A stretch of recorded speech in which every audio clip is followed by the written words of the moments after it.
Hi sisters. So today I just wanted to outline domestic violence. So domestic violence can be broken up into a few different names or brackets for it. So one can be, or we can turn it into the word abuse. It is the word abuse too. So it can be sexual violence or sexual abuse. It can be verbal violence, verbal abuse. Or it can be physical violence or abuse, and they can all be mixed in together into that bag. So being that a lot of us have already gone through it, I guess that defies the need to explain it because you already know it. However, if you are still at a point of questioning whether it is any of those things or indeed all of those things, then please let me outline them for you and feel free to add with them too if you feel like they can be defined or articulated better. But I think it's deprivation of your liberty to be your own person for a start by somebody being oppressive or perpetrating any sort of violence or dogma against you in a way that subjects you to being a victim in some way. So to try and articulate it better, if we're talking about, say, verbal violence or verbal abuse, we could take that as a series of put-downs where you feel vindicated for having a voice or an opinion. If you're vindicated for having a voice for a start, then your voice is not being heard or respected. And somebody else is taking precedence. They're taking the higher end of the conversation and making you feel like your opinion is diminished by it, particularly if they attack you in ways that introduce other subjects or other things, other put-downs to you.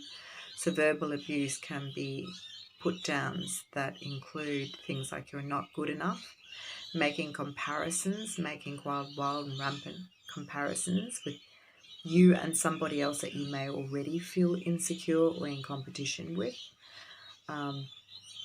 undermining your capacity to do something, also telling you things like it's in your mind, or that you're making a big thing out of nothing, that you're being dramatic, that you're crazy, nobody else would believe you, it's all in your head,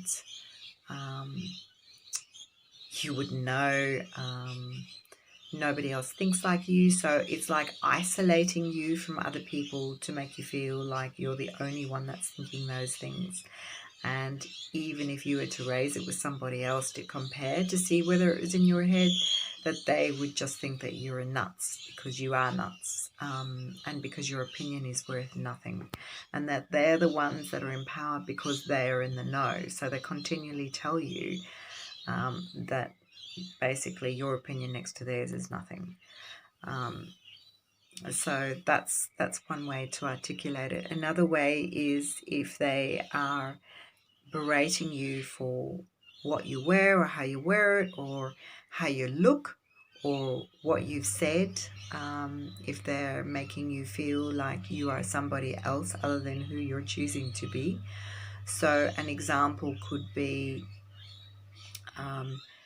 something that you're wearing that they may infer or say straight out to you that you look like a slut, or that you're trying to incite attention through it, where that might not be the way that you're thinking at all. Particularly, it's one thing, I guess, to say there's a fine line, there adds other things to it, but we're not talking about somebody who's walking out with a mini skirt that just covers your butt. We're talking about somebody who is wearing, like a fairly modest outfit, but smart, casual, but you're wearing a bit of makeup, you're trying to do that for somebody else.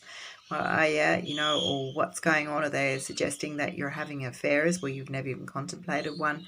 Things like that. Or they're telling you that nobody else would put up with you, nobody else would want you, or that you've done something just to incite attention, or that you're playing victim. If they tell you things, particularly if it's joined with violence, that they've never had to do that before, and if you didn't push them to it, then they wouldn't have to react that way. That, those sort of things. So, and the other thing is that when it comes to violence, if they try and justify their behavior afterwards, if they try and tell you that nobody else has pushed them that far, if you say, thank you for pushing me that far, or it's your fault, and oh, I'm so sorry I did it, but if you hadn't have done this, then I wouldn't have done that. That's a pretty prime example and a common example. Sexual violence can include, it definitely includes non-consensual sex or sexual intimacy if they're pushing themselves upon you, or if they're doing things like they're not getting your consent, as in they are pushing themselves onto you sexually when you might be inebriated, you might be drunk, you might be high, you might be asleep, or you might be quiet and not actually resisting them because you're trying to remain safe and encapsulated within your own sanity. Then if they are making sexual demands of you, I don't care whether they're doing it by bashing you. I mean, I do care, but whether it's by bashing you around or whether it's by pushing themselves on you when you've already made it clear that you do not want them on you, or you've tried to push them away, or you've said no. If you basically said no, no means no. And every guy knows that no means no. Every woman knows that no means no. But how they process it past that point is their stuff. How you process it is important, because there's only you in your heart, and your heart space is worth taking care of. It really is. It really, really is. You are important. You are very important. You have a right and a privilege to be who you are. You're blessed in your own space, in your own heart. Take care of it. Please hear me on this. If someone is undermining or being resistant to what you're personally choosing for your life and for this present moment, then they're not respecting you. And you have to let go or report them, because someone like that will continue. And even if you are not at this moment present with being there for yourself, then please hear me on this. They will do it to somebody else, and they will continue to do it until somebody stands up. I've had to be both the person who stood up, and I've also been the person that didn't stand up. So I can see both sides of the coin. Both as a child who was too young to know better, to understand, which is all sorts of different dynamics too. And I've also been as a resistant one, pushing back. So whatever way you look at it, I do get you on this. The other thing is that if there is domestic violence in a physical sense, and even if it is not sexually or verbally, although they usually integrate at some point, then physical violence is usually started by gaslighting. So when I'm saying gaslighting, there are people that come into your life who may or may not be super charismatic. They could be introverted too, but they're usually very affable. Oh my gosh, they sweep you off your feet, girlfriend. They will be the nicest, most beautiful, they're the most chivalrous, respectful, or just super, super smooth. They're everything that you ever dreamed them to be, which is why the attraction is. And they're too good to be true. Yep, they are too good to be true. Not every guy fits into that box, but most guys that start off that way and usually push for something quite quickly know that they're on limited time. And when I'm saying that they know they're on limited time to get you into their web, what I mean is that Mr. Nice Guy cannot keep up that facade, and therefore, and they know that, subconsciously they know that.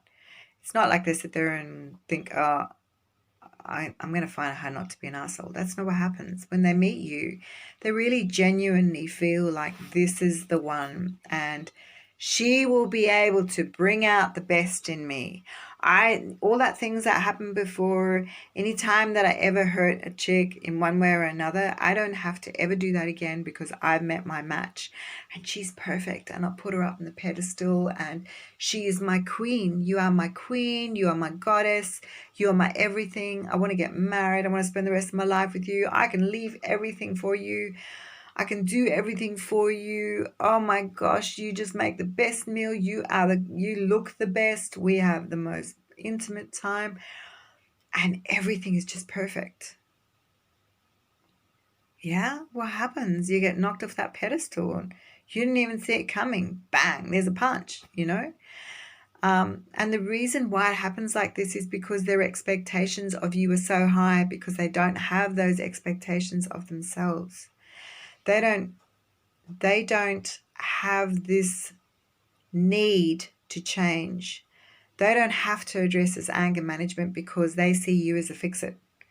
And when they find out that you're a human being, because you are a human being, no matter how good you are, my beautiful friend, then that's when you become their excuse to be their punching bag. And it could take, there's incidents where it takes days. There's incidents where it takes months. There's incidents where it takes hours. And there's incidents where it takes years. So in the case of some people who can be together for a really long time, yeah, and then they get married or for a short time and get married, there's usually some grounding there, like, will you be my girlfriend? Will you move in with me? Or will you get married? That's usually some of the steps taken because subconsciously there's this need to have you in their hold so that when something bad happens, you won't be able to just walk away that easily. The other thing is that you may supplement that need because they don't feel like that would be the case, and they might feel like you're the only one that will ever get them, and that this won't happen with. They're aware of their past, but they feel like you can fit that need so that you can be their everything. It's about you fitting their need. It's not about what they can do for you, but they will give you that impression so long as they can grasp you and keep you in their hold. Remember that. So when push comes to shove, when there is something that falls down, and when we inevitably stumble off that pedestal, then it's a long fall down. And to get them to like us to the same degree again is absolutely heartbreaking. And that's where the cycle starts and continues and codependency happens. So you each fit this perpetrator victim role, which is a little bit deeper than where I want to go right now. But if you look at it like that and you see it as being somebody who, it's almost like a celebrity. Like you see a celebrity on a movie and you expect them to be that way in real life, yeah? Like Robin Williams or whoever. They're a comedian. They're so funny on TV, they cack you up laughing every time, and then you meet them face to face and you're expecting them to be that same happy person. Most comedians have a very different side. It's a dark and very somber and sad side. Not all of them. Some of them do, though. They deal with it. Depression in a big way, or they have bipolar issues or whatever. So those people, when you meet them and you have that expectation, it's a bit the same. If you can find the parallel between that and someone that you meet that puts you on a pedestal and has this really beautiful side, which, hey, it does exist in them, but it's super over the top. And then when you fall or they fall, then there's this dark side. It's like Jekyll and Hyde. And when that comes out, you'll find that over time it becomes shorter and shorter to sustain that niceness. And you'll be like, what am I doing wrong? Like they're being nice to every other person. You see them being nice to the person at the supermarket. Oh, thank you. Have a lovely day. But to you, they're being really, really unkind. You know, the second you're behind closed doors and you're with them, some of these people will turn really ugly. I mean, you'll see the ugliest side of human nature.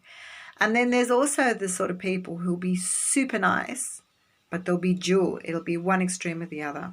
It's never just in the middle. And this can be activated even more when it becomes a situation where they're also dependent on something like alcohol or addictions of some sort.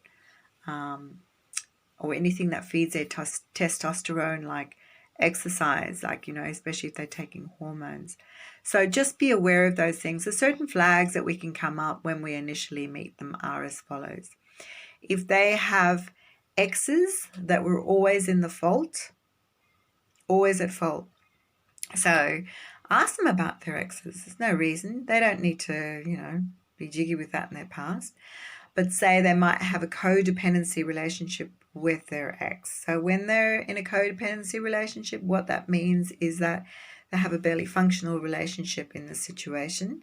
They might get along with their ex-partners, but you'll find that their ex-partners will be quite diminished in their personalities when it comes to this particular relationship, and that there will be a little bit of power play going on here, and he will usually be the decision maker, or the other person outside of you will be the decision maker. The other side is also that they might say that everything that had to do with fault, it was her fault. She used to get depressed and I'd be pushed out of the equation, and so there was no love from her, or she didn't give me sex, or she's crazy, or she had a drinking issue, which could be true. There's all sorts of dynamics that can come into it. Just trust your own conscience on this, trust your own intuition, girls. The other side is that you could have someone who has a history of domestic violence. It's a pretty sure sign. And unless he's gone for anger management or he's cleaned up his act quite considerably, I'd tread very, very carefully, because it takes a magnitude of change to be that person and to end up through on the other side. It happens, but statistics show it's very rare. The other thing is, if there is domestic violence orders in place, which goes into its own, or if the put downs are not so much about their same sex but about the other sex in this situation, personally it'd be about other females, that they're the ones that trigger them. So if they trigger them because they are feminist in their approach, because they're asking for equality, or they're asking to be heard, or they're being shamed because of the way that they dress, or shamed because of the way that they act, or shamed, such as me, like if they shame me, hi guys, I'm fine with that, or if they put down other women, but they show a very different side when they're around women, and they might even be open to really flirting, then they're undermining their respect for you. It's never been about you, ladies. Please, please be aware and take care of the sacredness of yourself and your hearts. You deserve more. If you're not sure that you deserve more, hey, add me. I'll remind you. Thank you.